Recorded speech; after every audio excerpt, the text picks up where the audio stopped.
Hello, and welcome to an episode. Todd Talks and Todd Talks. People listen. No, I am the Slayer. Hopefully. And today, we are talking about the very epic death battle that just got done between Blade and Buffy. And yes, I lost. Sorry. Slay, Queen! Oh man. So there's a lot to talk about with this episode, and I know what you're thinking. Wait a minute, Todd, are you wearing your Wiz shirt? Why, yes, I am. Because not only is it somehow not making the lights go crazy, but I am repping Team Wiz, even though we lost by 1% in the Team Trivia Challenge. I am not happy. I'm not. I just not. Unless Steve gets eliminated, then I'll call it a wash. But yeah, go Team Wiz. But yes, today was the live action death battle, and it absolutely lived up to the hype. And I'm saying that with complete honesty and integrity because there have been times recently where they've hyped up death battles and it's, like they didn't exactly live up to the hype. I think you know the one I'm talking about. But then this one, they said that Ismahawk wanted to deliver a death battle that was worthy of the 5-year break we had between this fight and Red Hood Winter Soldier, and they absolutely did. In fact, I'm going to spend probably most of this video just talking about the live action death battle, so get ready. I think one of my favorite things right off the bat, my phone's been blowing up, sorry, is that they had arguably the biggest. I'm gonna go with that. Yeah, the biggest setup in death battle history, featuring the vampire rave. Let's call it that. The homage to Blade One, the Blade One movie. Because that was awesome. I didn't expect that. I mean, we knew from the trailer, or the teaser trailer, that it was going to be in some kind of a club, but this was a much better way of handling it, and I love that because it homages the Blade movie, which is iconic, and it gives them a reasonable reason to fight Buffy and Blade, because obviously they were both there for different reasons. He was there to kill the vampires. She was there to save the girl. And that was pretty cool. And I'm sure you all noticed, but every main member of the Death Battle crew was one of the vampires. We saw Salmon Chad. He was in the hoodie, taking the girl to their vampire master. Liam was one of the vampires that got impaled by Buffy's crossbow. Austin was the bartender, and then Ben was the DJ who went, he pulled the Daft Punk and kept the music going while the fight was. That was a lovely. I also think I saw Danny from Ismahawk. He was the tall vampire behind Buffy when she entered the room. So, that was a nice touch. I'm glad they were a part of it. That also explains why they were away that one day. It wasn't just to watch the fight. It was to be in it. Yeah. So the fight itself, once we got going, was very intense. I'm no cap. This is the best live action death battle. There were multiple. How do I want to say it? So each battle obviously gets better than the last. I liked Nightwing, Daredevil. There was like one odd moment in it, but it was pretty good. Red Hood. I mean, technically, Red Hood Winter Soldier was good. It was more protracted, had more story elements, like with the Venom and all that. But the ending, just like the crushing the head, I didn't like that at all. Most people didn't. But this one was 8.5 minutes long, which, yes, I know much of that was the setup, but still, that's part of the fight, especially since they were killing vampires together. So we got to see Buffy and Blade killing vampires together. Yeah, just like we got to see Doomslayer and Master Chief killing demons in hell. Death battle, baby. So that was really good. And it showed that they were like, we want to take this to the next level. We want to amp this up. We want to just go full tilt, and they did, and I am grateful for that. Even with me losing, which, yes, I have to go to the other parts now. I was wrong. I blame, honestly, my research, because I did read the Buffy wiki, as expansive as that was, but I missed a few things. I obviously didn't know about her scythe. I did not read about that for whatever reason. Maybe I just glossed over it. I mean, she has so many weapons, it's hard to say, like, oh, this one would work and this one would work. If I had known about the scythe, maybe I probably would have picked Buffy. I don't know. I obviously overscaled Blade, because I thought, especially with the Dracula training and certain other things, that he had the edge. But clearly not. Buffy clearly had so much more. The fact that she's in more comics than Blade was all sorts of hilarious, because that just shows that even though Blade is like a truly iconic Marvel character and across multiple mediums, live action, animation, video games, and so on, he doesn't get no love. He just doesn't. There may only be one Blade, but he doesn't get written about as much as you would expect. And that also shows the love for Buffy. Maybe forget the novels really quick. I know it's hard. But like just her comics outpacing Blade, who's been alive for decades, versus Buffy, who's been around since the 90s. That's awesome. Again, that shows the impact of Buffy. Slay, Queen. So yeah, that was pretty good. They did a great job of breaking down why Buffy won. Oh, another thing I didn't know about the breathing gun.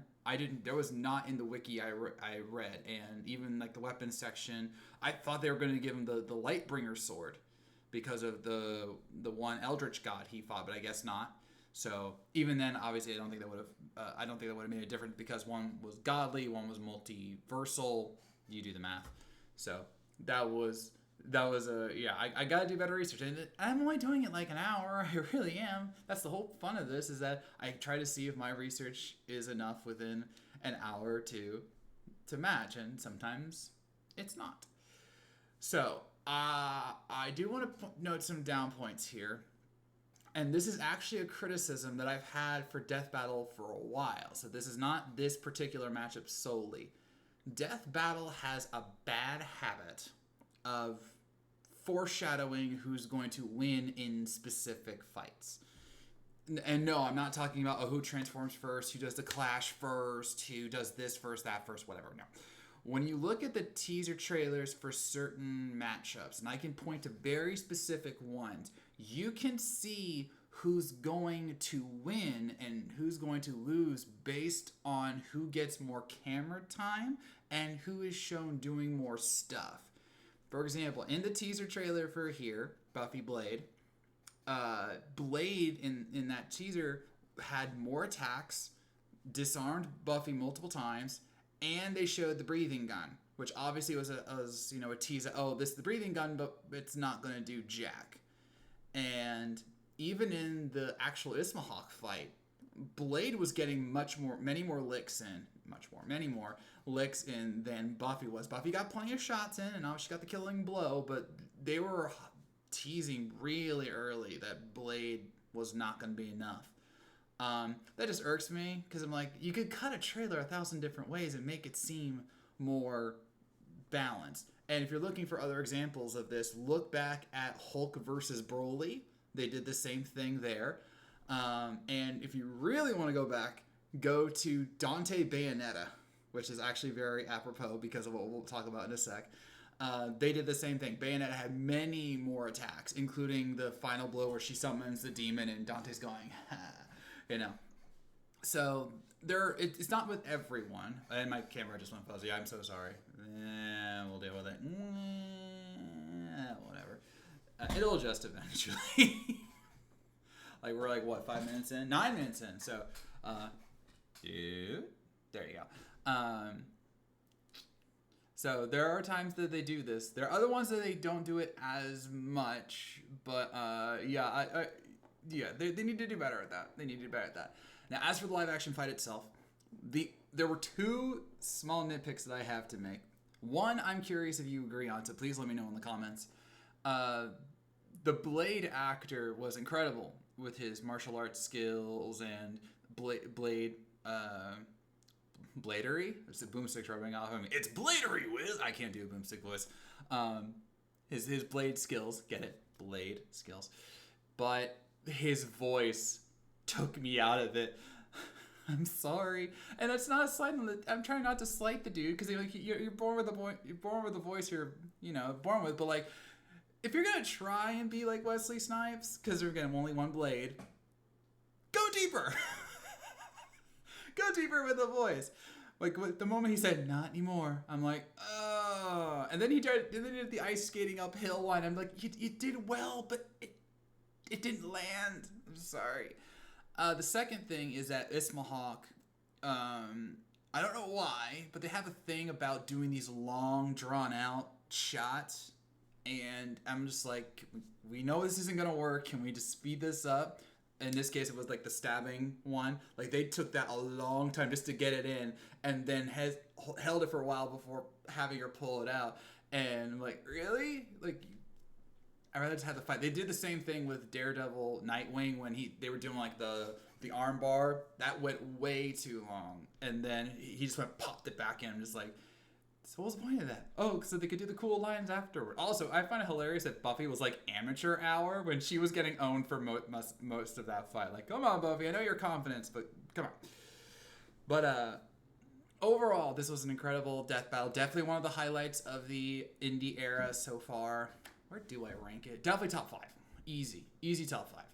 I saw someone saying top 3 ever. I'm not going that far, but top 5 for the indie era, absolutely. I'm not sure how I feel about it in terms of the overall top 10, but I watched it twice before doing this reaction video just to make sure I didn't miss anything. And Ismahawk, if I had a hat, I can't wear because of the hair. If I had a hat, I take it off to you because you absolutely delivered, and I actually feel bad for you. I feel bad for you because now you gotta top this the next time because we all know you're gonna want to do it again because you're like, man, Blade Buffy did, especially if the views are way up, you're gonna be like, oh, Blade Buffy was so awesome, we gotta top that. How are we gonna top this? Fisherman versus Ghostface. I got you, Paul. I got you. If you know, you know. It is technically Fisherface, technically. But yeah, so next time on Death Battle, a total shocker. Everyone's like, wow, we're getting this matchup. It is Dante versus Clive Rossfield from Final Fantasy 16. Okay. Who called that? No one called that. Everyone thought it was going to be Aang Traveler was next. So this is going to be awesome. Also, this has to be another 3D fight because, 3D characters, their models are right there, and Clive's been everywhere since his 16 appearance. So I'm not gonna pick because I honestly only know a little bit about Clive, and Final Fantasy scaling is complicated.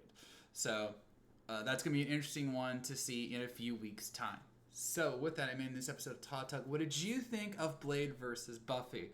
Are you happy about the result we got? What do you want to see Ismahawk do for the next live action death battle? I have many thoughts outside of Fisherface. Yeah, let me know. And of course, are you excited for Dante versus Clive? Let me know in the comments below. So I thank you for watching. If you made it this far, I know you were listening, and I'll see you around.